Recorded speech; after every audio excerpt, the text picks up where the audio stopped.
Hello, Waterloo Region. You're listening to Meet the Candidate on CKMS-FM 102.7 Radio Waterloo. My name is Bob Jonkman. In this episode, we meet Aislinn Clancy, the Green Party candidate for Kitchener Centre. In Meet the Candidate, Radio Waterloo provides 25 minutes of free airtime to the Waterloo Region candidates running in the Ontario provincial election. This is not an interview, but 25 minutes of unstructured time. Candidates could tell you about their party platform, the local Waterloo Region issues they plan to be tackling, why they're running, or what they do outside of politics. Note that the views expressed are not necessarily those of the Radio Waterloo Board of Directors, volunteers, sponsors, or advertisers. Now, let's meet the candidate, Aislinn Clancy. Hi, thanks for having me. I'm excited to be here. So it wasn't my plan to get involved in politics. I was a school social worker and settlement worker for the last 18 years. I really valued supporting my community and supporting folks who were struggling with mental health, poverty, disability, racism, and many other challenges. But I got involved in climate action, seeing more and more how much our climate was being harmed by a lot of governments and corporations and the activities of us humans. And so I wanted to be part of the solution. When I became a mom, I realized that as much as I can help my kids by making sure they go to bed on time or eat their broccoli, if I haven't ensured they have a livable planet when they grow up, that was something I struggled to digest and wanted to be part of the solution. So I was a volunteer with Citizen Climate Lobby, and I got involved in talking to parliamentarians about climate and writing in the newspaper and organizing as a community. I also was part of Shift Action, which is an organization that lobbies pension plans to divest from fossil fuel, especially fossil fuel expansion. When Doug Ford was elected in 2018 with a majority mandate, I was shook. Shortly after he took office, he fired the Child and Youth Advocate, which is the lawyer for kids in care, the only person looking out for them, really.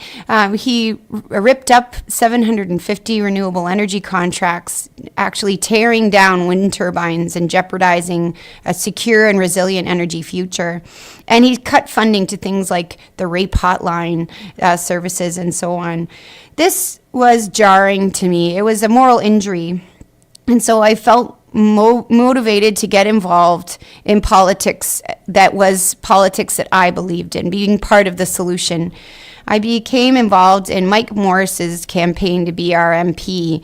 And in that space, in that community, in that group of volunteers, I found empowerment and hope. It took my climate action to the next level where I saw organizing, I saw cutting through the tape and the algorithms by having conversations at the door with individuals. And I felt so proud to represent him at the doors and believed, and to hear a political candidate and a leader really speak truth about the oil and gas greed and the threat to justice for vulnerable populations and equity deserving populations. And so I was very involved in both his 2019 campaign and then when he won in 2021. It was so empowering and inspiring for me, and it will be a core memory of mine forever. But when Doug Ford won another majority in 2022, I was in disbelief. And I remember that election night kind of looking around and thinking, maybe I need to step forward. Maybe I need to be representative for my community like Mike Morris is for us federally. And I got involved in the municipal election and became city councillor.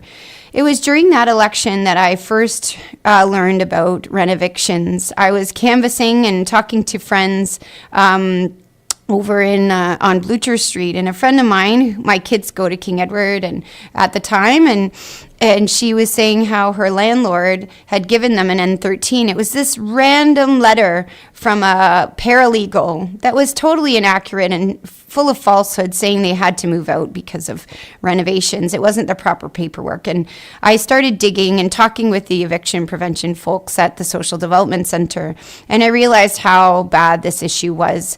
As city councillor, I created a town hall where we had eviction prevention workers and legal counsel come in and talk to the tenants of this townhome complex who pay affordable rents, teach them about their rights, give them the support they needed, and address the anxiety they were feeling about the reality that they might be homeless because of this bad acting landlord who just bought up their units and was threatening eviction.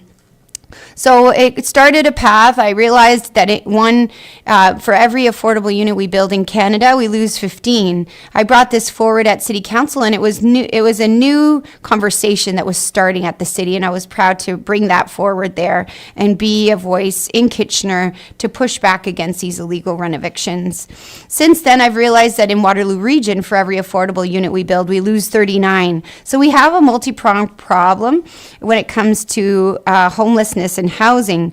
Not only have we not built affordable housing since the 90s, 95% of our affordable housing in Ontario was built before 1993, but we're also losing our housing at an alarming rate because our landlord-tenant board has no teeth, basically, and it's become so backlogged that there's massive stress and strain put on tenants and landlords who are stuck in this massive queue that's accumulated in the past 6 years under the Ford government, where wait times have gone from 40-something days to almost a year.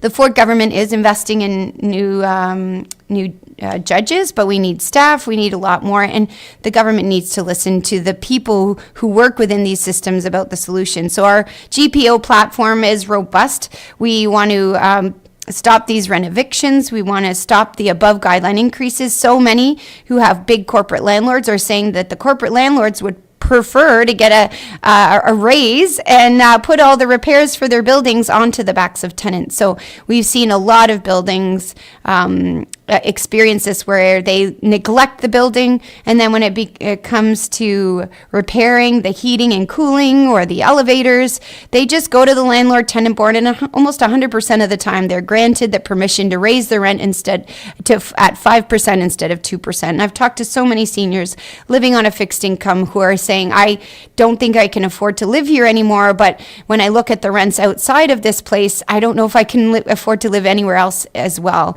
We have a 0% vacancy rate in this town, so every person who loses their home moves down the housing continuum and risks facing homelessness. We also know that at the Landlord-Tenant Board, only 4 landlords have paid fines of on average $5,000 for illegal rent evictions. This is unacceptable. So our plan to address the housing issue and homelessness is to cut the red tape to housing. We know that 70% of the province is zoned for single-family housing, and that's really an outdated way of looking at housing. We need all kinds of housing, and we need to legalize it, as we say in the Green Party, where we can have 4 stories and 4plexes, much like were built decades past, where we have these low-rise buildings as part of our neighborhood fabric. They're not very high. We could have 6 stories in really dense urban centers that are above 500,000, like Toronto and Ottawa. And then we need 6 to 11 stories in communities over 100,000 along those major routes. So we're not corrupting neighborhoods that people are worried about. I understand people's worried about massive scale of change, but we need to stop making missing middle housing so inaccessible to build. And these are kinds of housing often that doesn't require, an elevator or lots of cement, so it makes it more affordable to build. The Green Party is the party that stands up for our planet. So we believe in people and planet over politics and excess profit. So, we think of people living in legislative poverty. We need to double OW and ODSP. At the moment, OW is just $790. You can fact check this. I'm usually a couple dollars off. ODSP is $1,308. And the shelter allowance is a pittance. It doesn't reflect the realities of what shelter costs right now. We know that the majority of people who are homeless because they can't afford to pay their rent. And we know that the LTB is full of people who can't afford to pay their rent. Our rental market has totally lost the wheels, rent control being gone, and it's causing a runaway issue with 81,000 people facing homelessness right now. So let's double OW and ODSP so people can afford a roof and food, and we don't have folks with disabilities living in legislative poverty. Let's bring back a step towards a basic income, and that's what we believe. We know we need to more than double that. We're the only party that stood up against carbon capture. This government believes that carbon capture is the solution for climate change. Do your homework. Ford government. This is a flawed system. It's known to be a way to spend billions of taxpayer dollars and have almost no outcomes. So many of the projects have failed, and they've almost, like, there's a negligible amount of carbon that gets reclaimed, and they use that carbon to just extract more oil and gas. Let's use the strategies and tools and technologies we know are effective, like renewable energy. This government has made it near impossible to build renewables, yet it's an almost $2 trillion industry and economy in the globe, and Ontario is a laggard, instead investing in new nuclear and gas plants, which are more expensive. The Green Party, to be clear, is not anti-nuclear. We know that it is affordable and appropriate to refurbish and repair Pickering and Bruce and Darlington. I think it's Pickering that is such a bad performer, and so it doesn't make sense to refurbish nuclear that's a bad performer. Sorry, again, fact check me. But the new nuclear is almost twice as expensive. If folks right now they're facing an affordability crisis, we should not be investing in gas and new nuclear, which is more expensive than solar, wind, storage, and water. So let's make sure that we can have these energies compete fairly on an equal playing field. If we are going to do capitalism, let's do it in a way that doesn't disadvantage clean technologies. We are almost as dirty in the grid as we were before we got rid of coal. We should be worried about a government that has no plan for climate. We have 7 teenagers taking this government to court because they have no climate plan. They mentioned climate change once in the fall economic statement, and that is a hazard for everyone. I'm sure every insurance company is very worried because honestly, insurance companies aren't going to be able to bail us out of everything. People will not be able to continue to get coverage for flooded basements. We had a flood that was 3 hours long and cost $4 billion in Toronto. That's $1.3 billion per hour. And this province is unprepared and ignorant of the way forward in terms of adapting and mitigating to the realities of climate. On our climate, and no consideration for our wetlands, no consideration for our farmland. We need to be more staunch about food security now more than ever. You know, this government is paving over wetlands. The wetlands are the things that protect us from flooding. They're carbon sinks. They sequester carbon like nothing else. And it is good for our mental health to have green spaces to be able to explore and enjoy. It is totally inappropriate to build highways and housing on our wetlands and our prime farmland. Very little, I think it's 1% of the Canadian landscape is prime farmland that can grow almost 200 different kinds of fruits and vegetables. We need small farms and medium farms that can grow these fruits and vegetables to ensure that we have sovereignty and reliability and food security. That's why the Green Party believes in a food belt where we permanently protect our prime farmland. This government, as much as they are socially strong in our rural areas, has been attacking the realities of farming. I have young families that are my age in their 40s. They're ready. They have enough capital to get into farming, but that reality has run away because of the speculators market. We have speculators buying farms instead of farmers buying farms, and we ought to push back against that to ensure we have food security. Look what happened in California with this fire. We can't continue to rely on the United States to feed us. We have to be sure that we support our farming communities and don't expropriate land. Quit opening up our urban boundaries. Just in this past year alone, the Premier overrode our regional official plan that we put tons of money and energy and consultation into and expanded our urban boundary by 6,400 acres. And it almost went unnoticed. This is Greenbelt 2.0. This is paving over our water recharge. We should be very concerned. And so we are the ones who brought forward the idea of the food belt. We have a fully costed plan, so we know that what we put forward, we can pay for. So we're here to fight poverty. We're here to protect the places we love, and we believe in densification and building within the urban spaces in a way that's affordable. We know young people have almost lost hope in the reality of owning a home. And this is unfair. This is a generational unfairness. So our plan is not about building mansions in the suburbs and just tall and sprawl. Our plan is about getting rid of fees that are barriers for young people, so getting rid of land transfer tax and development charges for starter homes, not mansions in the countryside, but starter homes. That means something that is less than 2,000 square feet within the countryside line. We know that these kind of homes can be quick to put online because we already have the roads, we already have the sewers, we already have the infrastructure. Let's look at more creative ways to build homes. We know modular homes are much easier, and timber-built homes are much easier to build. So it's important that we look at creative and unique ways to build homes, to purchase homes, so that young people can get their foot in the door. For example, we want to make it easier to build the additional dwelling units, to buy a home and separate it into condos so that people can buy a triplex with their friends, but each have their equity in there. Let's cut a lot of the red tape that exists in government and exists in banking, etc., and for insurance. We want to make sure that folks can have that pathway to home ownership. We know we need to build affordable housing. That's why we believe we can build 250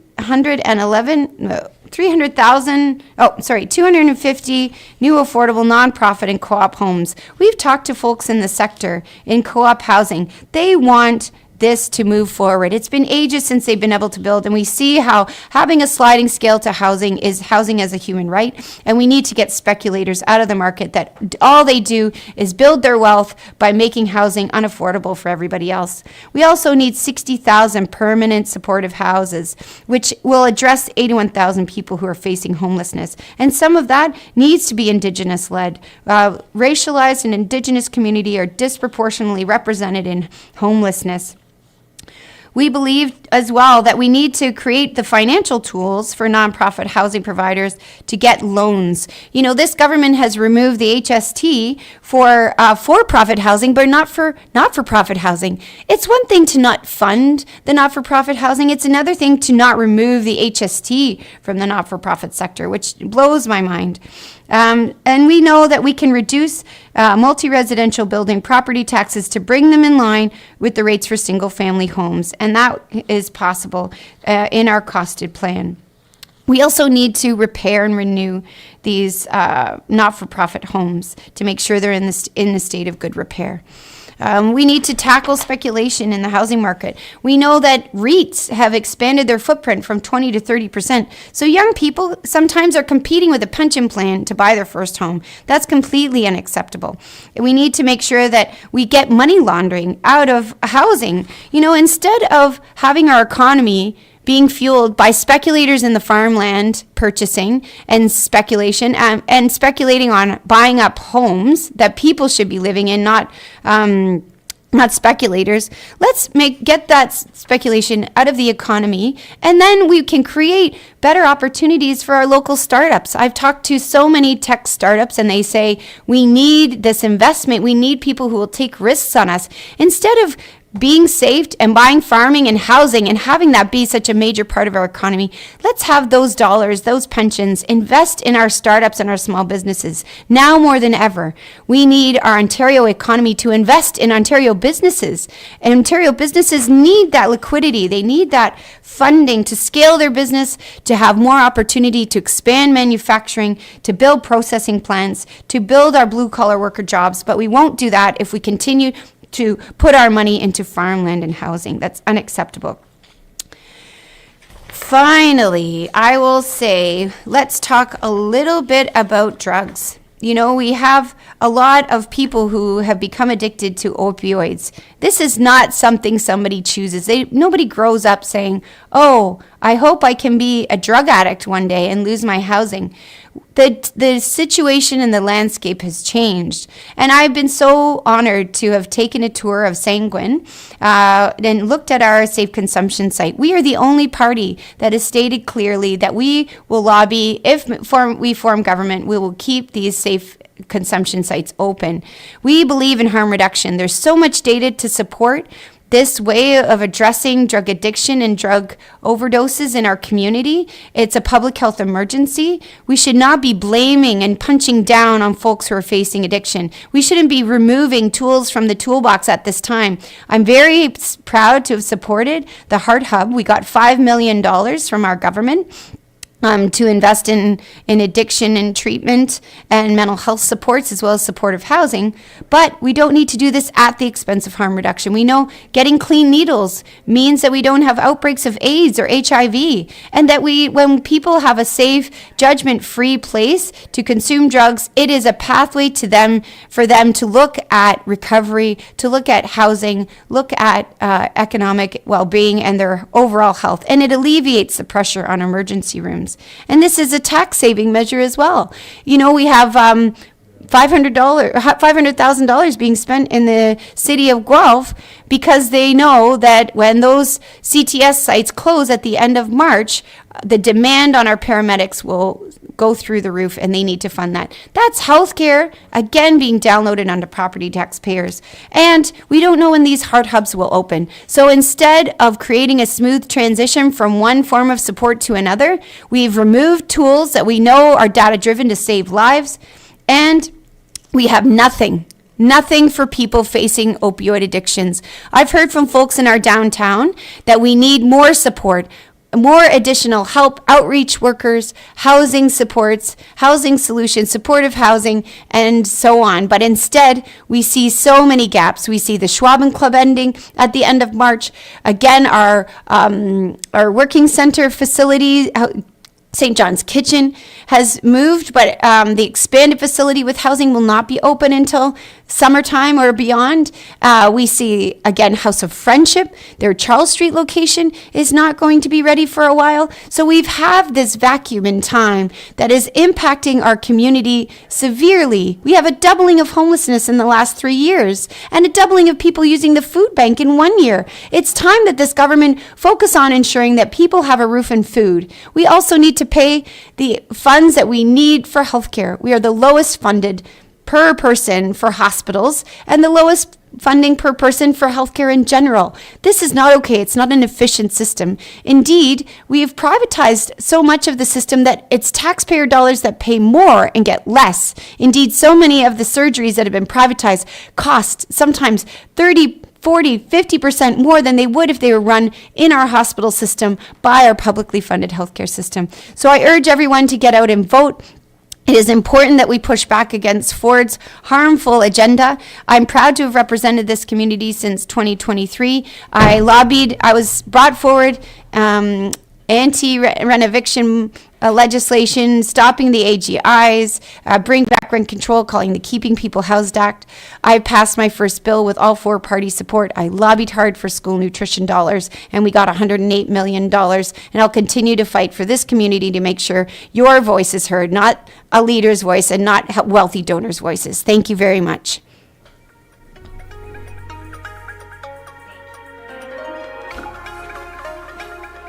You've been listening to Aislinn Clancy, the Green Party candidate for Kitchener Centre on Meet the Candidate. The views expressed were those of the candidate, not necessarily those of the Radio Waterloo Board of Directors, volunteers, sponsors or advertisers. All Waterloo Region candidates were invited to meet the candidate, but some candidates have declined to appear on the radio and some have not responded at all. Remember, the election is on Thursday, the 27th of February. Show notes, podcast and video will be available shortly on the Radio Waterloo website at radiowaterloo.ca/MTC. The show is produced by me, Bob Jonkman, in the studios of CKMS-FM 102.7 Radio Waterloo. The theme music is Falling Sky by Jason Shaw of Audionautics.com and used under Creative Commons Attribution Only 4.0 International License.